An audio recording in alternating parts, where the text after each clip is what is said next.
नमस्कार. मी भगवंत कुलकर्णी. परकड सत्य यूट्यूब चॅनलमध्ये तुमचं सगळ्यांचं खूप स्वागत आहे.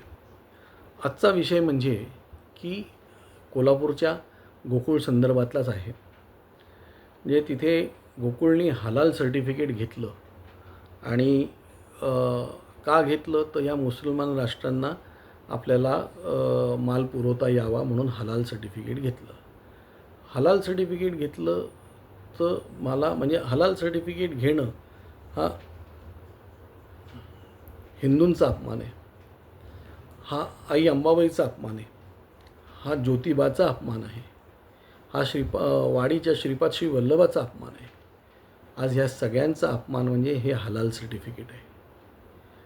हलाल सर्टिफिकेट घेऊन म्हणजे का हे हलाल सर्टिफिकेट आणि हलाल सर्टिफिकेट घेतल्यानंतर तुम्हाला त्याचा किती फायदा झाला आहे. माझ्या माहितीप्रमाणे हे हलाल सर्टिफिकेट घेऊन अझरबैजानला लोणी काय म्हणतात त्याला सप्लाय केलं होतं. हे लोणी सप्लाय केलं होतं तर त्याच्यामध्ये तुम्हाला किती प्रॉफिट झाला. म्हणजे हलाल सर्टिफिकेट घेऊन तुम्ही किती काय कमवलं, एक्स्ट्रा पैसे काय कमवले आणि त्याच्यामुळे तुम्हाला किती ऑर्डर्स मिळाल्या याचं एक म्हणजे मी तर म्हणतो कायम एक व्हाईट पेपर गोकुळवर काढला पाहिजे. आज तुम्हाला हलाल सर्टिफिकेट घेऊन हिंदू धर्माचा अपमान करायचं काहीही कारण नाही आहे. ॲब्सोल्युटली. म्हणजे मध्यंतरी त्या कुठल्या तरी काय म्हणतात जे प्रशासक आहेत त्यांच्यापैकी कोणीतरी सांगितलं होतं की हे हलाल सर्टिफिकेटवर का नाही बोलायचं. हलाल सर्टिफिकेटवर तुम्ही हलाल सर्टिफिकेट मिळाल्यामुळे घेतल्यामुळे तुम्हाला किती प्रॉफिट झाला आहे. आणि हे मी सगळे संचालक जे आहेत त्या सगळ्या संचालकांना मला हा प्रश्न विचारायचा आहे की हे हलाल सर्टिफिकेट घेऊन तुम्ही किती काय म्हणतात त्याला किती फायदा झालेला आहे. आणि हे मी सगळे जे काय 22-23 संचालक आहेत या सगळ्या संचालकांवर माझा हा आरोप आहे की हे पाप करताना तुम्ही कोणी काही बोललं नाहीत मध्ये. आज हलाल ही आपली संस्कृती आहे. आपण समजा तेल फक्त रशियाकडनं घेतलं तर हे अरब देश किंवा हे मुसलमान देश कोणाकडनं लोणी घेणार आहेत. आणि जी प्युरिटी आणि जी ताकद आपल्या हिंदुस्थानातल्या लोण्यामध्ये आहे ती जगातल्या दुसऱ्या कुठल्या लोण्यामध्ये नाही. जे देशी गाईच्या दुधामध्ये जे किंवा आपल्या म्हशींवरच्या याच्या लोणमध्ये दुधामध्ये जे दुधापासून जे लोणी तयार होतं ते तुमच्या होल्स्टन आणखीन ह्या सगळ्या याच्यामध्ये नाही होत. ते कृत्रिम असतं, त्याची ताकद नसते. हलाल सर्टिफिकेट घ्यायचं कारण काय. आणि तुम्हाला हिंदुस्थानामध्ये एवढं मोठं मार्केट आहे तिथे तुम्ही व्यवस्थित करा ना.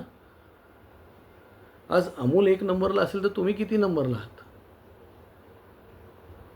आज तुम्ही मुंबईमध्ये दूध सप्लाय करतात तर बेंगलोरला का नाही करत, गोव्याला का नाही करत मोठ्या प्रमाणावर. म्हणजे अमूल जसं गुजरातमध्ये सगळीकडे आहे किंवा इवन महाराष्ट्रात सुद्धा अमूल आहे तर गोकुळ संपूर्ण याच्यात का नाही विकलं जात किंवा त्याचं मार्केटिंगसाठी का नाही तुम्ही करत. हलाल कशाला पाहिजे. आज पुण्यामध्ये नंबर 1चं कोण दूध विक्रेते असतील तर ते चितळे आहेत. तर चितळे समजा मग गोकुळला पुण्यामध्ये पेनिट्रेट करता येत नाही, मुंबईमध्ये पेनिट्रेट करता येत नाही का. तुम्ही तुमच्या या घाणेरड्या राजकारणातून बाहेर या तुम्ही. आणि मुख्य म्हणजे तुम्ही म्हणजे माझा मुश्रीफांना तिथे हे बनवायचा काय म्हणतात त्याला, मुश्रीफांना तिथे गोकुळमध्ये इवन संचालक बनवण्यासाठी पण माझा. कारण ह्यांना दुधाची काय चव. हे मटण खाणारी लोक किंवा गाई कापणारी ही लोक काय यांना गाईच्या दुधाची काय चव. आणि त्यांनी गेल्या 5 वर्षामध्ये काय गोकुळचं माझ्या माहितीप्रमाणे गोकुळचे 500-600 कोटी रुपयाचा हे माझ्याकडे त्याचे काही पुरावे येतात पण आहेत. आणि जेव्हा एकदा ठरलेलं आहे की बिनविरोध करायची तेव्हा मग आणि मग ही 3,000 लोक 3,000 पूर्वी म्हणजे 2021पर्यंत 3,000 लोकांची हे होती काय म्हणतात त्याला मतदार होते. मग इतके वर्ष फक्त 3,000 होते, तर मग ह्या 5 वर्षामध्ये हे जे 2700-2800 नवीन जे आलेले आहेत हे कोण आहेत? याच्यातले जे बोगस आहेत त्या ज्या लोकांनी ते बोगसला रेकमेंड केलेलं आहे त्यांना पुढील कधीही हे करता काय म्हणतात त्याला, वोटिंग करता आलं नाही पाहिजे. आणि मुश्रीफांच्या ज्या काही 40-50 संस्था आहेत त्या ताबडतोब बाद झाल्या पाहिजे. ज्या 427 संस्था आहेत त्याच्यावर म्हणजे ह्यांनी काय म्हणतात त्याला, गव्हर्नमेंटनी त्याच्यावर चांगला वकील देऊन ते हाणून पाडलं पाहिजे. आणि जोपर्यंत हे होत नाही, कोणीतरी उठून हे करायला पाहिजे, जोपर्यंत हे होत नाही तोपर्यंत कुठल्याही परिस्थितीमध्ये निवडणुका नाही झाल्या पाहिजेत. आणि हे सुप्रीम कोर्टाला जाऊन पटवून द्या ना, लार्जर बेंचकडे जा ना तुम्ही, लार्जर बेंचकडे जा. लार्जर बेंचकडे जाऊन तुम्ही हे सुप्रीम कोर्टाला पटवून द्या ना. पण हे हलाल नको आहे आपल्याला, ह्या जिहाद नको आहे आपल्याला. आपली गोकुळची संस्कृती राहिली पाहिजे, श्रीकृष्णाची संस्कृती राहिली पाहिजे. मक्क्याची संस्कृती नको आहे आपल्याला. आपल्याला 7 फेऱ्यांची संस्कृती पाहिजे, ॲग्रीमेंटची संस्कृती नको आहे आपल्याला. पुनर्विवाहासाठी हलाला होण्या ही संस्कृती नको आहे आपल्याला. हलाल सर्टिफिकेटच्या बाबतीत ताबडतोब ते रद्द करून घ्यावं ही माझी प्रांजळ विनंती आहे. आपल्याकडे 140 कोटी लोक, 150 कोटी लोक आहेत. आपल्याला दूध विकायला काय अडचण आहे? गरीब मुलांना तुम्ही अनाथ आश्रमामध्ये दूध द्या ना फुकट.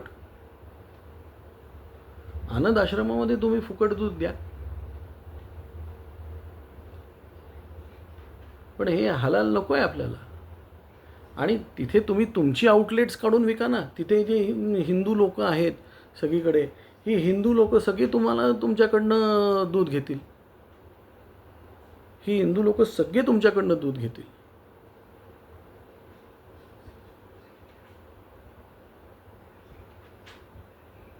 तुम्ही तुमच्या ह्यानी द्या. तुम्हाला ज्यांना हलाल पाहिजे ते हलाल घेतील दुसरीकडनं. पण तुम्ही जे तुमच्या हिंदुस्थानी लोकांना किंवा इतर ब्रिटिशर्सना वगैरे फॉरेन कंट्रीजच्या लोकांना तुम्ही तुमचं दूध विका ना. गोकुळास तेवढं नक्की तिथे उभं करू शकतं. विचार करा. आणखीन खरोखर हा अंबाबाईचा अपमान, हा